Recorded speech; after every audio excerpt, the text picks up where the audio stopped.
we are constantly speaking to ourselves. We don't know how to humble ourselves and understand where ordinary people are. The main reason climate activism has failed is that we have aimed all our narratives at the brain, science and policies, degrees, parts per million, and we've completely ignored the heart, the body, and the soul. Just as we're saying it cannot be government as usual and business as usual, I would go so far as saying it cannot be activism as usual as well.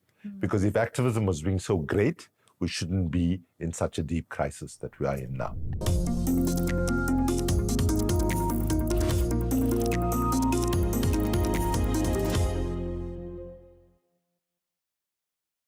Hello, I'm Bryony Worthington, and this is Cleaning Up.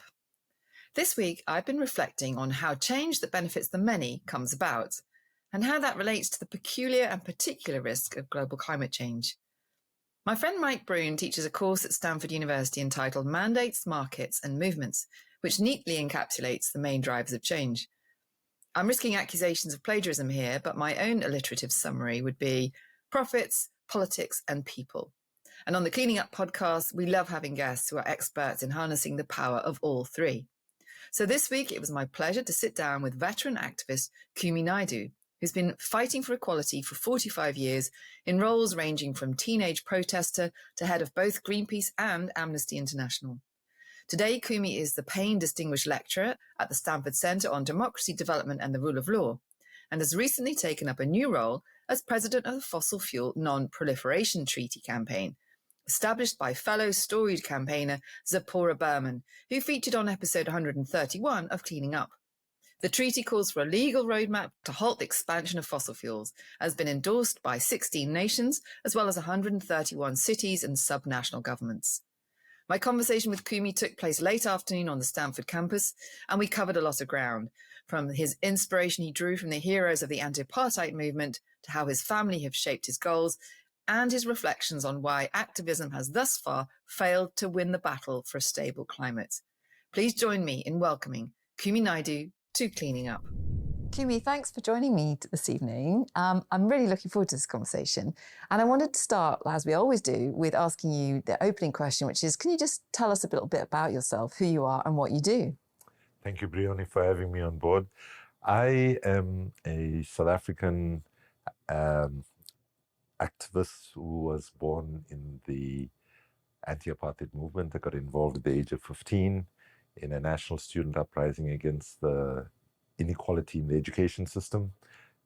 Didn't really know too much at the age of 15, but knew enough. In fact, I like to always say that the slogan at the front of the march was, "We want equality." By the time the slogan got to the youngest kids at the back of the march, they were chanting, "We want a color TV," because they thought that was the slogan at the front. But if I'm brutally honest, at that time I wanted equality and a color TV almost equally, and both appeared equally unattainable. Right. But I got expelled from school as a result of that, which was in a way the best thing that could have happened to me, because it set me on a journey of committing to a lifetime of commitment to struggling for justice. I then faced much repression, but was involved in the anti-apartheid movement intensively, and then fled the country in 1987. For my sins, I got a Rhodes Scholarship to Oxford. So I went to Oxford for my exile years, if you want, 87 to 90. But hang on a sec, because you went from being expelled from school to suddenly Rhodes Scholar in Oxford. So what led to that?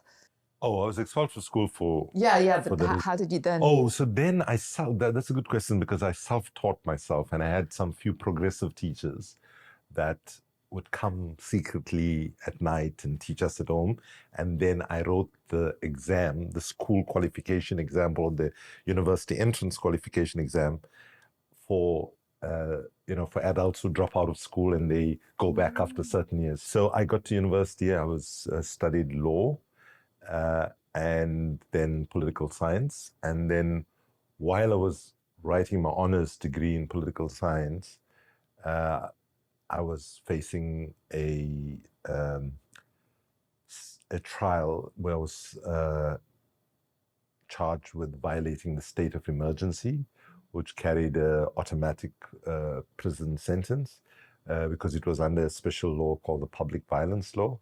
And it's very interesting, like many countries still carry a lot of the British colonial laws that were left behind. And one of the laws that was left behind was called the Common Purpose Principle.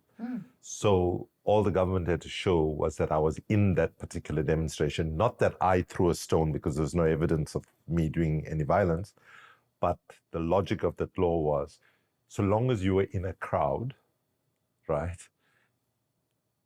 And if you had a common purpose with whoever was throwing the stone or doing anything, which is very problematic, legal concept.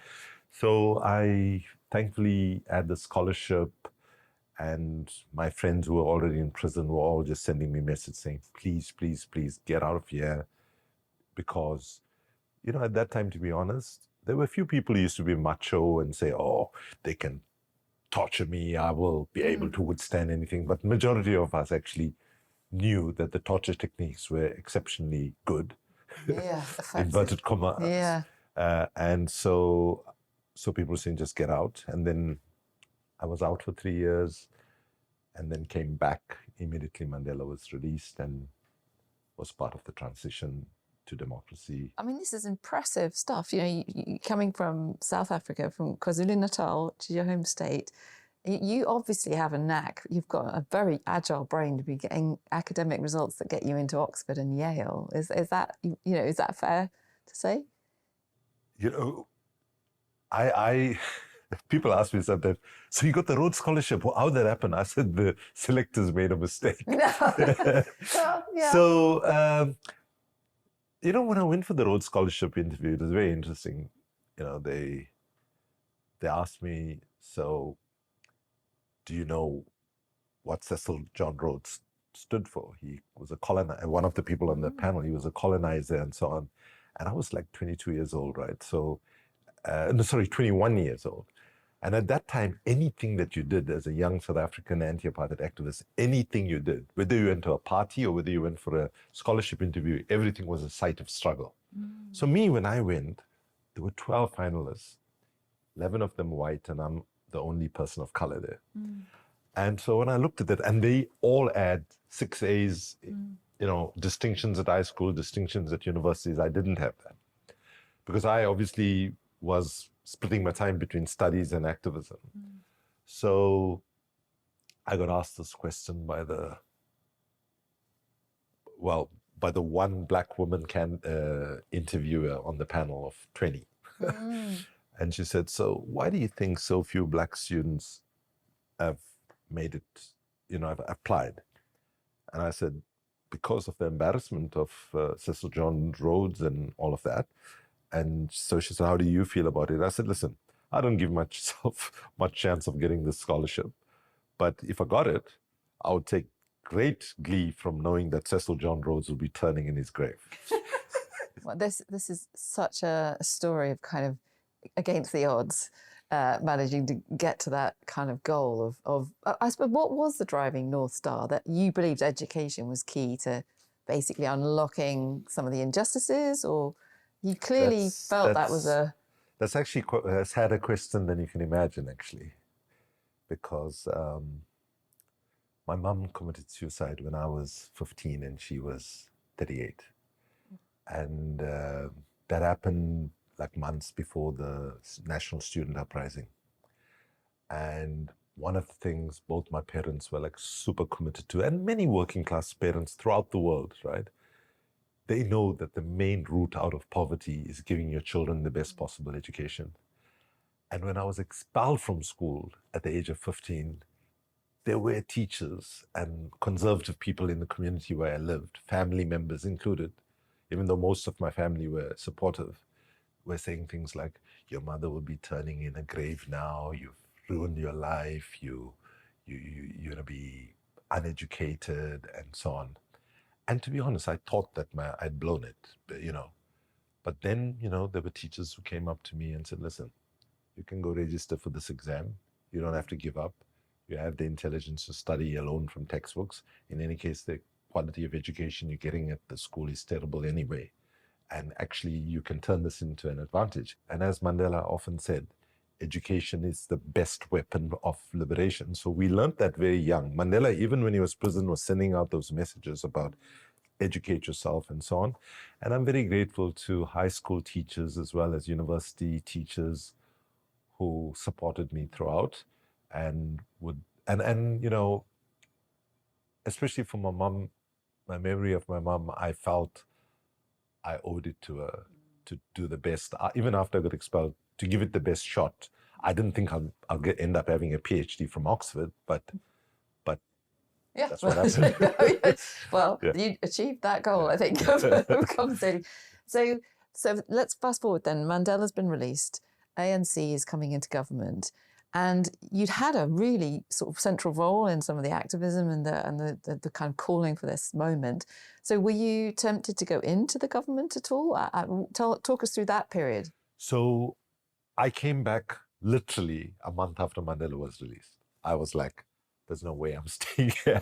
So I actually lapsed my status, which is a term that they have in Oxford, where you stop the clock ticking, but you can come back at a later point to like finish it. Bit like me with the House of Lords. You just say, I'm on pause, I'll You're be back. on pause, exactly. Yeah. So the clock is not ticking, but when you come back, you have to do some procedure. And so I go back and I throw myself full-time into helping to set up Mandela's movement as a legal political party to run for the first democratic elections.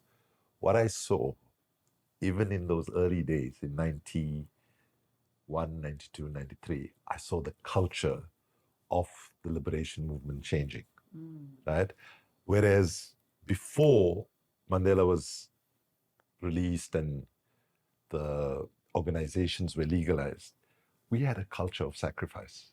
If you participated, it was never about getting something for yourself, right? It was about what you gave and what you put and what you sacrificed. But already people were positioning for this. Am I going to be the mayor? Am I going to be and the words were not said as explicitly as I'm saying it, but you could see how people were behaving. And I decided I didn't want that. But I also saw that we were going to have a huge exodus of talent from civil society into the government, as it should be, because that's where because I say that during the anti-apartheid movement, civil society was the biggest human resource agency in the country, a development agency, giving people incredible opportunities to learn quickly, to learn on the job and so on. So let's fast forward a little.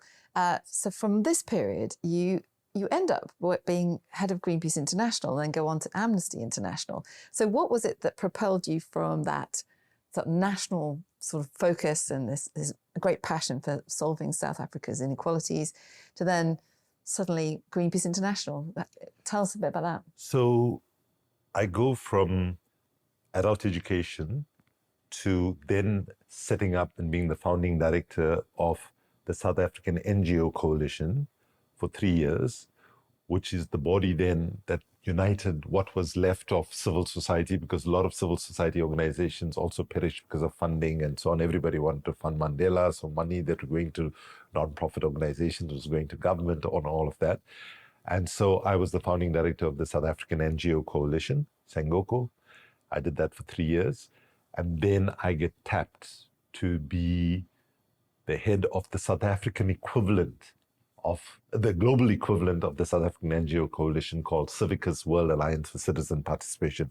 So for your listeners, Civicus is the equivalent, if you want, of the International Chamber of Commerce, but for the non-profit sector. Right. Yeah. And in making that decision, there was two personal factors, but the political factor was mainly a deep sense that as a South African and as South Africans, we were beneficiaries of international solidarity on a scale probably up to today not matched by any struggle that had that extent of solidarity and support that we had from around the world. And there was a sense that actually it'll be good to give back something to the global cause of justice. And then after Civicus, 10 years, I was like, oh, I'm never going to do anything global again. And I was on a hunger strike to put pressure on the South African government under Mbeki not to support Mugabe any longer. In any case, while I'm hunger strike, 19th day with water only, I get a call from the Greenpeace folks saying, would you consider applying for this position? And I said, I'm deeply honored and all of that, but I can't make such a important decision at this moment of where I am. And that evening, my daughter, who had seen me on BBC, where I'd actually lost, I looked very different. I'd lost a lot of weight. And she called and said, Dad, why are you doing interviews? I thought you're supposed to be like conserving. I said, no, the only people I spoke to were the BBC people. They came to my flat and I took a call, taking your call, and I took a call from these people from Amsterdam who had called about Greenpeace. And she said, what about Greenpeace? And then I said, no, they wanted me to apply for the job as their global head of Greenpeace. And she said, what did you say? And I said, bad timing. And she says, Dad, for somebody who claims to be educated, you don't understand how climate change threatens my generation's future. And I hope you'll consider it after you finish your stupid hunger strike. Oh, gosh. Children can be brutal. And I have to tell you, it shook me. Mm-hmm. And when I eventually get to Greenpeace, when anybody asks me why, I didn't say because the climate crisis is so serious and we're having biodiversity. I said because my daughter helped me see that a future was at stake. Mm-hmm. So I spent 6 years at Greenpeace, started at Copenhagen, and made it to Paris. Mm. And after Paris, left. And I said, never again international work, because you don't have a life. You're 24/7. You're traveling like crazy. And I did a passion, something I really wanted to do. It was a vision we all had, was to build an African-wide social movement, which I'm happy to say is thriving today, known as Africans Rising for Justice, Peace and Dignity, trade unions, NGOs, faith institutions, cultural creatives, and so on. And then Mary Robinson gives me a call out of the blue and says, hey, Amnesty is going through difficult times at the moment, and I think you should consider applying. And then the various people lobbied me, and I accepted that position, and that's how I landed at. Right. So I'm going to go backwards in time now and go back to that Greenpeace era, because that's when I first came across, our paths would have crossed. I would have been, I think, at Friends of the Earth during that period. And, it was a period where climate change was being taken relatively seriously, right? We had a growing awareness. There was political consensus in some important places. Europe and the UK in particular were leading. What are your memories of that period at Greenpeace? I mean, do you sort of, what were the highs and lows? Because you had some quite remarkable adventures while you were there. I think the high points was when we were able to actually communicate to people in a way which was far too infrequent, where people understood what we were talking about. Right. And where people were moved into action, right? So the low point, of course, was the collapse of Copenhagen, the outcome of the Copenhagen climate negotiations. We went to Copenhagen saying we want a fab deal, not a fabulous deal, but a fair, ambitious, and binding deal. What we got out of Copenhagen and every year since then is a FLAB deal, F-L-A-B, full of loopholes and bullshit. Right, and I think Paris and what we got out of Paris, which I, like thousands of people like you, worked our butts out to deliver there. I never saw Paris as 100% solution, but I saw it as a better solution that many of us thought we would get at Paris, given the political configurations at the time. I suppose personally for me, like I did things there that I was totally incompetent. I didn't know how to do it. I'll give you one example. I occupied an oil rig in Greenland and was arrested. And my brother goes on national television in South Africa. He's a world-renowned optometrist. So he goes on television and they ask him, so what exactly was Kumi doing there? And my brother, this educated guy, says, I really don't have a clue exactly what he was doing. All I can tell you is it must be really important because this guy can't swim to save his backside. And for him to take a risk to go into the Arctic like that, it must be really important. And when I get back home, one of the kids in my family says to me, Uncle Kumi, what a stupid slogan. Stop Arctic destruction. It means nothing to anybody. You guys are constantly talking to yourself, right? So I asked this kid, tell me what would have been a better slogan? And she says, save Santa Claus now. But think about the brilliance of what the kid was saying. We are constantly speaking to ourselves. We don't know how to humble ourselves and understand where ordinary people are. The main reason climate activism has failed is that we have aimed all our narratives at the brain, science and policies, degrees, parts per million, and we've completely ignored the heart, the body, and the soul. And that's why we have to make our climate messaging moving forward significantly more people-centric than it is. It has to be about jobs and water and land and housing and transport and agriculture and so on. It's an interesting point because it was the green groups, really, the green movement, Greenpeace included, and science, earth scientists who kind of brought climate change into the public realm and raised it up the agenda. But then that did sort of cement it as something to do with polar bears and rainforests rather than what it really is, which is a huge disruption to humanity's growth and prosperity with a massive amount of the burden falling on the people least able to afford it. So it's far more of a social and human story than an environmental story. But I guess it's just about where it emerged from, I guess, that gave it that colour. But there was a period, we were probably in similar meetings around the same time when the UK was leading, say, the Gleneagles Summit. And I can remember a prep call with Tony Blair, the PM at the time.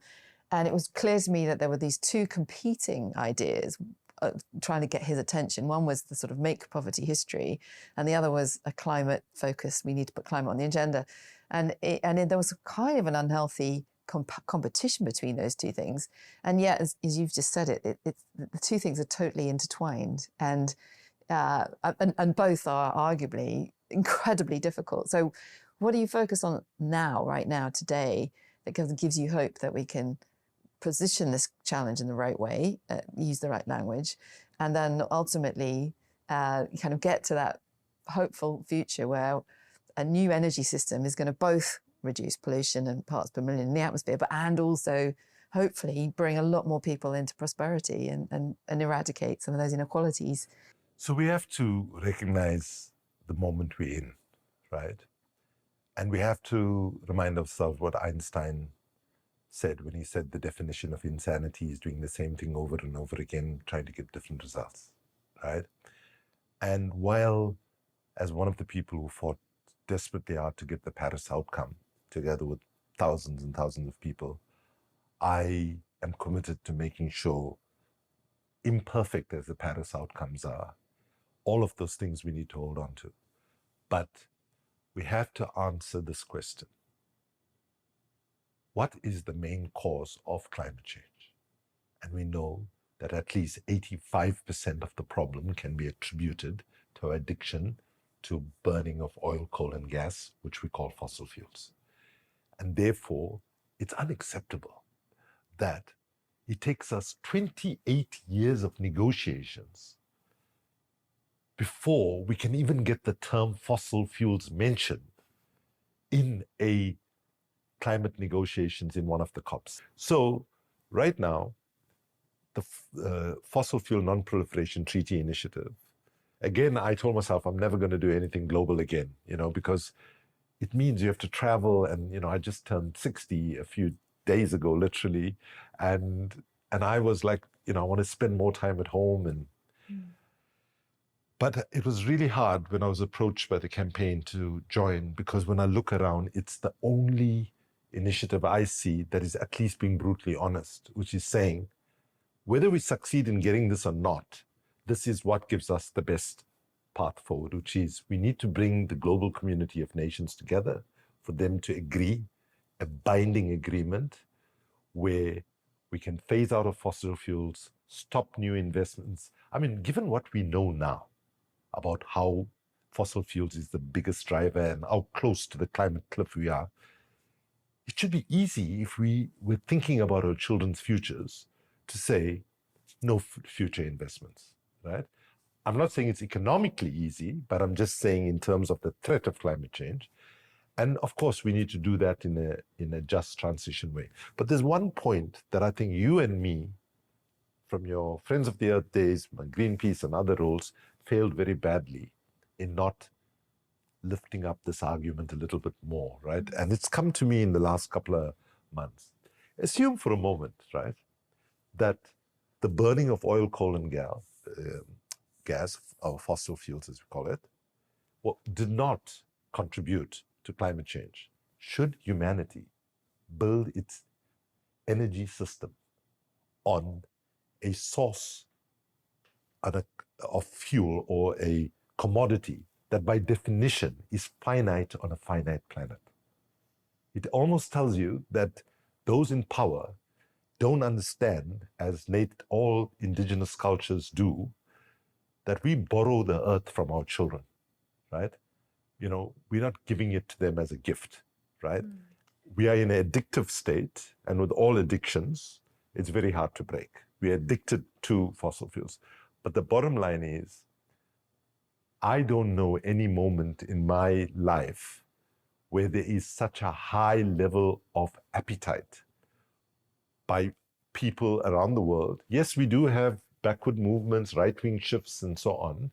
But still, I still say that I can sense we have the largest constituency of people right now who are wanting to make big change. They're wanting to build an energy system that is sustainable, durable, fair, equitable, all of that. They want to see changes in transport. They want to see changes in agriculture and so on. And I think even though people might feel very pessimistic about where the politics of the world is right now, I want to say that the optimism they can take from this current moment is the appetite for big structural and systemic change, even though it's not necessarily 100% of the people in the world, is much higher than it's ever been before. I mean, you've touched on a kind of feeling that everyone has at the moment, that the headwinds that this alternative energy system, the headwinds have just increased quite a lot recently. And is there a sense in which that's because we're getting closer to that reality, that it's darkest before the dawn? That there's an increasing kind of recognition that there is a change happening, and the people who benefit from the status quo are kind of upping the ante to sort of slow it down. Yes, and the reality is that it makes economic sense today. Solar and wind is getting cheaper and cheaper, right? Storage, battery facilities are getting stronger and stronger. And irrespective of what President Trump might say in the US, drill, baby, drill, or a few remaining governments. By the way, right now, the only government in the world, only elected leader in the world who denies the climate science is the President of the United States. Even the Saudis, for example, they don't deny the science of climate change, right? And so basically, the reality of the economics of the energy system right now is that irrespective of what the few holdout governments in the world might be doing, the revolution, the energy revolution from a transition from an economy driven by dirty fossil fuel-based energy to an economy driven by clean, green, renewable energy is unstoppable in my judgment. I cannot see it being stopped. All these setbacks that we have, I would say, will slow things down a little bit, but I think it's a moment, even in the United States, because there's enough states in the United States who are so advanced, including, ironically, red states, who are so advanced in terms of wind and solar and possibilities of geothermal and other things. Economically, it's not going to make sense for them to turn away. And I guess I should say to you, Breoni, that the one sentence I say most in every speech I give these days or any engagement I have is this: in the moment of history that we find ourselves in, pessimism is a luxury we simply cannot afford. But I just want to go back to this point, though, that if that's true, if all of that's true, all the economics are there, technologies inevitable. What role are movements playing today? So you might be surprised to hear my self-description of somebody who's been in movement since the age of 15.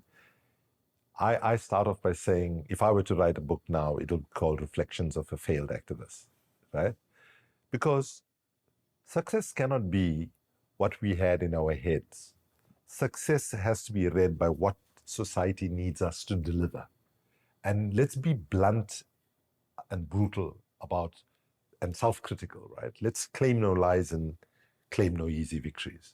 Where we are right now is absolutely where we should not have been, right? We should have made, when we went to Copenhagen in 2009, we said, this is a moment, we have to get it done and get a deal and so on. And then we are in, 2025. And if you ask yourself, yes, we have made progress here, progress there, but it's baby steps and incremental tinkering in the right direction where we needed bold action. So where we are now, movements play a very, very important role. But we must be completely honest. We live in a world where 88% of the population of the world lives in the global south. 70% of the countries in the world are in the global south. When we look at our movements at the global level, right, our movements don't come anywhere towards reflecting that reality. We need to use arts and culture more. We need to speak in a more people-centric way. We need to draw on the science, but don't try to pretend that we are scientists and sound like scientists, because most scientists are not understood by ordinary people. And most importantly, we have to, in this moment of uncertainty, recognize we're dealing with a massive eco-anxiety and climate anxiety problem.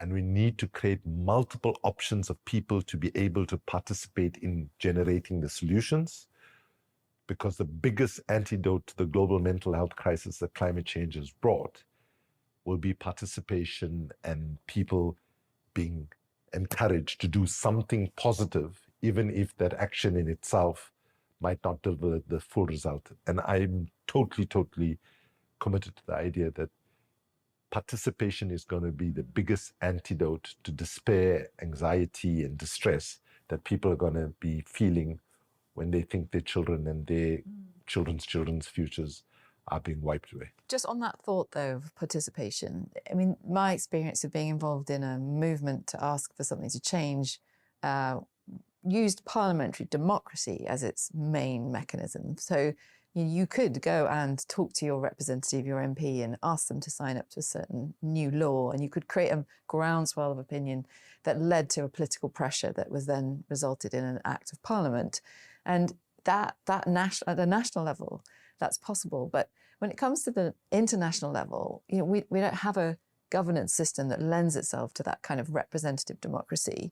So what's the proxy? So we have to do what you were saying, which is to use our defective and rather weak parliamentary processes and political systems that we have.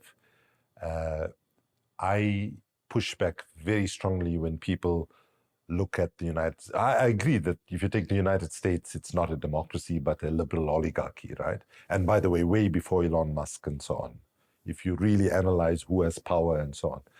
But the tendency in some movements to say politics is dirty and we stay away from it is defeatist. It cannot be the right strategy. I will put my neck on the line and say, broken as the UK system is built on a minority. Basically, if you look at any ruling party in the US over the last 20 years, they've had the equivalent of a 30% mandate at most, right? When you look at the absence of a proportional representation, the people who don't vote and so on. So they actually have mandates in about 30-35%. Modi in India, same story, if you look at it. So it's not by any way a genuine expression of the full will of the people. Be that as it may, we cannot abandon the most powerful sector of society, and we have to do our best to get the best out of a broken system. But it, of course, cannot be putting all our eggs in just the elections process. we have to understand where the other power centers in society are. We underestimate the faith community far too much. If we can get our faith leaders who actually command the biggest constituency of any organized forms of civil society, if they can be mobilized. Right now, the faith leaders are coming forward. We need to bring them and make them to be in the front line of our movements. The other movement that is critically important is the trade union movement. When I joined Greenpeace in 2009, people used to talk about red-green tensions. Sharon Burrows, the first woman to lead the global trade union movement, and I had a relationship from the Global Call to Action Against Poverty, and we then started building what we call the Red-Green Alliance. And we, in fact, in Rio plus 20, we were about to meet with Ban Ki-moon, and we were looking at each other's notes, and she said, why don't you use, she's as naughty as I am, so why don't you use my notes, I use your notes. So we did something like that. And there she was. She went before me and she was banging on about climate change, and you could see poor Ban Ki-moon wondering, why is this trade union lady going on about not... And then she said, Secretary General, you might wonder why, as a trade unionist, I am so committed to climate change, because as a mother and as a human being, I realize there are no jobs on a dead planet. So movements basically are critically important, but we should not accept, just as we're saying, it cannot be government as usual and business as usual. I would go so far as saying it cannot be activism as usual as well. Because if activism was doing so great, we shouldn't be in such a deep crisis that we are in now. Cleaning Up is brought to you by the members of our leadership circle. That's Actis, Alcazar Energy, Davidson Kempner, Ecopragma Capital, EDP of Portugal, Euroelectric, the Gilardini Foundation, KKR, National Grid, Octopus Energy, Quadrature Climate Foundation, STCL, and Wärtsilä. For more information on the Leadership Circle, please visit cleaningup.live. That's cleaningup.live. If you're enjoying Cleaning Up, please make sure that you subscribe on YouTube or your favorite podcast platform and leave us a review. That really helps other people to find us. Please recommend Cleaning Up to your friends and colleagues and sign up for our free newsletter at cleaninguppod.substack.com. That's cleaninguppod.substack.com. When you were talking there about the way in which parliamentary democracy is never truly representative of all of the will of the people, apart from maybe Australia where it's illegal not to vote, but in our international governance structures, we have this kind of quite weirdly enforced view that everything has to be consensus, even though the building blocks that have led up to these nation states negotiating is not based on majority. In the process of negotiation, we require 100% consensus, which is a recipe for disaster. Is it not time? I think Al Gore in Davos very recently said we need to be getting into qualified majority voting in order to make the right decisions and not be held hostage to, one or two or five countries for whom the fossil economy is their economy. And you could probably put the US in that category now. So at what point do we say we need better rules at an international level that allow us to solve this, impending crisis, which affects absolutely everybody? At what point? 30 years ago. 30 years ago. Right? But, so that's clear, right? I mean, that's one of the downsides of the COP climate negotiations, right? Because it is on consensus, right? And basically, I've been to many COPs, and I know you have as well. The last days of the COPs, the 2 weeks. Crazy scramble. And then they extend a little bit. And I also looked at it and I used to say to myself, this is consensus by fatigue. Literally people are just like, oh my God, let's just sign this thing and get home. Otherwise it's never going to end, right? So we have to, and that's why the Fossil Fuel Non-Proliferation Treaty Initiative is saying what we need to do is get the most ambitious countries who are serious about doing what it is humanity needs to secure our children's future to take the lead, right? So yes, as I talk to you, there are 16 countries that have endorsed, including 2 fossil fuel exporting countries, Colombia and Timor-Leste, right? And once we get 30 countries, I mean, with the landmine treaty, we didn't have every country involved, right? There were 50 countries coming together, and what they did was they did a draft. The first meeting that Canada convened, they put forward an ambitious treaty, and they didn't want everybody, and we as well don't want everybody coming now, because if you brought, say, the US and Saudi Arabia in, they're going to water down the commitment, and we're having the kinds of fights we have at the COP. What we are looking at the Fossil Fuel Treaty is a standalone process that we get the most ambitious countries to step forward and start the negotiations. You want to join? Commit to no more fresh investments into fossil fuels.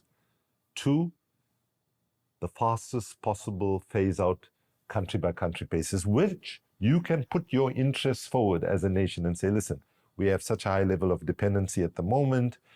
We know this is the right thing to do, but we need 15 years by the time we can phase out what we have and build other non-polluting economic activity. And the third and most important part of it, obviously, is to do that in a just and fair transition way. So nobody is suggesting that any of this is easy to do, but I am totally convinced right now that the Fossil Fuel Non-Proliferation Treaty process, as it gave us a breakthrough, as we had, I mean, if you look at what we can learn from history, the Nuclear Non-Proliferation Treaty didn't come from government, it came from citizens. From your country, CND, the Campaign for Nuclear Disarmament, and likewise similarly around the world. And that's what you're seeing. And what's interesting, even in the United States and in many parts of the rich countries of the world, maybe the national governments have not yet joined. But here in the US, California, Philadelphia, states and cities in Europe, states and cities and so on are stepping forward and endorsing the treaty. And of course, in the end, they are not the ones who have power to negotiate, but that's going to percolate up is what our hope is. And as you were talking there, I was just thinking those conditions could be met by the UK, for example, potentially. If at the moment we're saying the North Sea is kind of done, right? If we're getting money from the North Sea in the future, it's from offshore wind. So could there be you need it? Don't you need a European nation, like, a Sweden or a UK involved in this process? It can't really just be absolutely Southern Pacific. No, absolutely. And so through this podcast, I call upon any European leader listening to this, right? You carry a major historical obligation. It is your part of the world that told the rest of us that fossil fuels was the way to go, historically speaking. The UK particularly, yes. And the UK particularly. So I would say that there is a possibility here for redeeming activity on your part. Also to deal with the horrible legacy of slavery and colonialism that you gave to the rest of the world, to step forward and do the right thing now, to actually ensure that we can save our children and their children's future. So right now, when we look at Europe and the politics in Europe, we hope countries like Iceland, Spain, and Ireland, and potentially Belgium with this new government now stepping forward. We think that the UK, absolutely, if we go with what words have come out of the mouths of the citizens of a particular country and the government of the country, UK should be able to be on board right now to drive it. I'm just thinking, rather than, I agree with you, appealing to the moral case actually works very well. I mean, when we were asking the UK to lead on a legally binding carbon budget process, we used moral arguments and said, as the home of the Industrial Revolution. And we also said, if we lead, others will follow. And in this case, I think there's an additional argument which is very persuasive, which is if you want to leave any of your oil and gas reserves in the ground, it's a hard case to make if you just think your neighbour's going to pull out more, right? So an international approach where there is some kind of actual plan to do this collectively is the only way that's going to work. Otherwise, you just get this waterbed effect where sacrifice on the part of one country is, disregarded and someone else just produces more. So the need for a plan but the problem we have, of course, it always comes down to the politics, that it can always be spun that this is somehow activists calling for all fossil fuels to be stopped tomorrow. You're not going to be able to drive your kid to school. Your bills are going to skyrocket. And that's the weakness, isn't it? That when you're trying to get through to everyday people, it's very easy to spread fear. And how do we counter that? We've had a wonderful episode with John Marshall of Potential Energy, who said the only way out is to sell love, the love for the things that we all value. Absolutely. And out of love, we're going to have to do this. We're going to have to step up and protect the things what we say in the Fossil Fuel Treaty is we have to get people to protect what they love. Our families, our communities, the natural assets around us, whether it's a park, a forest, a river, and so on. And we have to do this in a way that is hopeful, Guilt alone and historical responsibility alone cannot be what we're going to shift people on. What we have to convince the UK, as the countries in the north and south, that actually this is going to be of benefit to your people, to your societies. And yes, the transition might have some inconveniences and some pain in it. But actually, to be honest, we're not asking people to give up anything. No, and actually, right? Yeah. We're saying, give up pollution. That's what we're saying. But on just not to end on a negative note, though, Kumi, but in this idea of prosperity and everything, there's a hopeful vision out beyond fossil fuels. I mean, Greenpeace is famous for being anti-nuclear. And I've looked at this technology, and I don't want to become across as a complete fangirl for nuclear, but it is providing a big chunk of clean electricity. It's not going to be in every country everywhere, but say for China, who has such a high dependence on coal and has got the engineering capabilities to bring nuclear into the mix in an increasing capacity. Are you still vehemently anti-nuclear? Okay, so where I stand is this. Right. So in retrospect, if I think about it, for Germany, where they had functioning nuclear plants, right, probably shutting it down when we pushed to shut it down, in retrospect, turns out, especially with the war in Ukraine and Russia and all of that, because they've gone back to coal right. However, in terms of fresh new investments, today, the economics don't make sense. So the way I put it in very simple terms is nuclear still is too expensive. It's still too dangerous. And I'll tell you where the dangerous thing.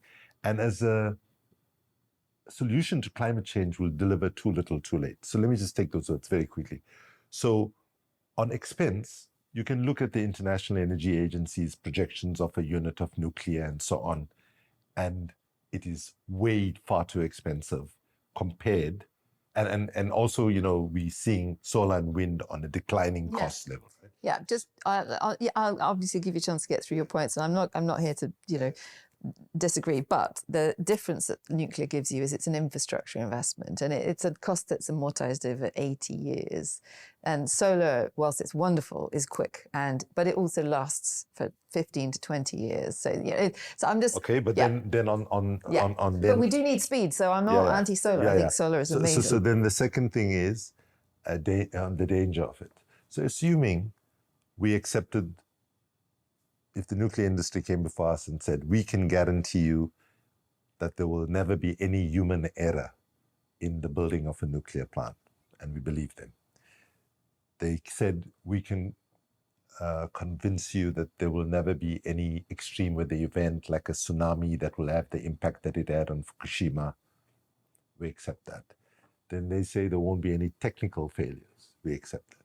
The one thing that they cannot convince us of, and by the way, not that we can genuinely be 100% convinced with those statements, but let's say for argument's sake, we accept it. But the storage of spent nuclear waste at the end of the nuclear cycle is still is still an issue that remains unresolved. But on the too little, too late question, let me pose a question to you. What is the fastest it takes to build a nuclear plant? Well, I think there's a difference depending where you're building, right? I mean, absolutely. So, UAE, Korea, China, we've got a good track record. Western democracies like the US and Europe, terrible, but it's also the choice of reactor. So we have these very large cathedral scale reactors, which definitely have cost overruns, complexities, and it is slow, right? There's no doubt about it. I suppose the hope is that it's both a sprint and a marathon, right? We need solar and when sprinting ahead. And my sense is to get China off coal, 1,000 gigawatts of coal, we need a marathon of using everything we can to get that reliable system that's got 1 billion plus people relying on electricity and electrifying their economy really fast, electric cars everywhere. That's going to need everything we've got, and nuclear is part of that. So, what my understanding is, I'm not a specialist in this, that when Russia, for example, if you look at Russia, and right now, let's be blunt about it, given geopolitics, the country that would be best placed to do nuclear expansion of technology is not the US in terms of where they have support in the global south. It's going to be Russia more than any other country, right? That's a reality through BRICS and all of Russia and obviously China. So, when I look at, like say, let me talk about my country. Because of the scale of corruption that is so endemic and so on, I would not trust my government right now. Right? Well, and as you said, it was a deal with the Russians. It wasn't. Yeah, but if you look at Russia, when Russia builds a nuclear plant in Russia, start to finish, before the global need for environmental impact assessments and so on, extends it a bit as well, you're talking about 7 years. When Russia builds a plant outside of their own country, there are cases where it's dragged on, never got completed, and 1-2 cases where it drags down to as many as 30 years, right? So if we're saying that we need to move quickly, I'm not sure that this is the only other thing I would say is that we cannot separate the question of water scarcity, right, to the question of what energy choice we make. No, agreed. Right? And coal obviously is a big water user, and so is nuclear. I think we're going to wrap it up here, but I did want to just, for our audience's sake, just explain that we are here at the Stanford Center on Democracy Development and the Rule of Law. Why are we here, Kumi? What brings you to Stanford? So I'm a visiting lecturer here. I have a grand title called a Payne Distinguished Lecturer at the Freeman Spogli Institute, is the umbrella body, and I'm sitting at the Center for Democracy Development and Rule of Law. And I'm here till June of 2025, and I've been using this opportunity to reflect and on the question of how can activism win faster and bigger. When I was approached for this role, I was told by my very nice the head of Freeman Spogli Institute, Mike McFall, who used to be President Obama's ambassador to Russia. He said, we've had heads of state, ministers, heads of UN agencies, the head of the CIA. We never had an activist before. And so I've used this time to do the work that I've been doing on artivism, to do thinking and engaging intellectually. And as you know, when you in movements, especially when you're running something like Greenpeace and Amnesty and so on, your brain almost switches off and you don't do. So I've at least been able to insert myself back into double checking sort of things that I'm saying on speeches and so on, whether they are. So that's been helpful. But be honest with you, the main reason I'm here is also for personal healing. My wife and I are dealing with the loss of our son through suicide, and she wanted to be in a place which was a bubble so she could heal. And you don't get any more bubble than Palo Alto, California, where we are based. Yeah. And we're also dealing with some other very difficult traumas. And I have to say that this opportunity has been good for healing. Now that there's a new president in place, I don't know how good it's going to be for healing. So I'm glad I'm at the end of my time here. We cannot be in a state of defeat right now. We need a state of optimism. And I really believe that there might be something good in having the kind of administration we have in the United States right now, because it might help different parts of the world unite in different coalitions and then encourage the vast majority of Americans actually who really want to hold on to the international conventions and norms that we've built. So I would urge people that this is not a time for anti-Americanism and that kind of nonsense. Now is a time to build alliances with those within the United States who are wanting to do the right thing. And I can guarantee you, doesn't matter President Trump pulled out of the Paris agreements, you will see in Brazil in November this year that we are still in delegations from the US, from different states, from different cities and so on. And let's work with those folks. And ultimately, let's hope sanity will prevail amongst the US electorate as well as amongst the current government in power. My sense is that the sort of performative nature of this kind of very polarized swinging of political discourse in the US doesn't change the fundamental economics of the global energy system, and it doesn't change physics. And physics rains down upon us ever more frequently the impacts of climate change. So there's momentum, there's movement, there's a need that needs to be addressed. And if the US steps back for a bit, other people will step forward, and there'll be lots of south-to-south collaboration that we'll see more of. Yeah. The difficult thing is the money. Yeah, but there's money in other parts of the world too, right? Yeah. It's not all in Palo Alto. It might Too much like easier. Too much easier. Okay, thank you so much. much. Thank you for having me. Thank you. So that was Kumi Naidoo, activist, president of the Fossil Fuel Non-Proliferation Treaty, and Payne Distinguished Lecturer at the Stanford Center on Democracy, Development and the Rule of Law. As usual, we'll put relevant links in the show notes. And my thanks go to Oscar Boyd, our producer, Austin Downs, our videographer, Jamie Oliver, our editor, and the rest of the team who make the Cleaning Up podcast and the Leadership Circle possible. We hope you enjoyed this conversation. Please join us the same time next week for another episode of Cleaning Up. Cleaning Up is brought to you by the members of our Leadership Circle.